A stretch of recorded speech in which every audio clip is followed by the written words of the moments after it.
Hello జైత్రి, Shobhan office అయిపోయిందా? ఇప్పుడే అయిపోయింది. అయితే అక్కడే ఉండు, నేను వస్తున్నాను. తొందర లేదు, ఇక్కడ ఫ్రెండ్స్ తో ఉన్నానులే. సరే. ఫ్రెండ్స్ అంట. శోభన్ ఎక్కడా? వచ్చేసావా? ఇక్కడ పక్కన డ్రైవింగ్ లో ఉన్నా, వచ్చేసాయి. డ్రైవేనా? ఓకే. హైలైటర్ ఆడు మాత్రం ఒక లివింగ్ లెజెండ్ అంతే.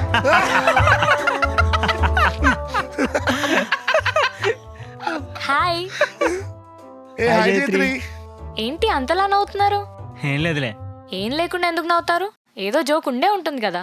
యాక్చువల్లీ చెప్పేస్తావేంటి, అది మన ఇన్సైడ్ జోక్రా. అదేలే. ఏం జరిగింది? ఏం లేదులే. సరే పద వెళ్దాం. అప్పుడు వెళ్ళిపోతావా? జైత్రి వచ్చింది కదా. ఒకప్పుడు ఎలా ఉన్నావు, ఇప్పుడు ఎలా అయ్యావు చూడు. ఎలా ఉండేవాడు? చాలా హ్యాపీగా ఉండేవాడు.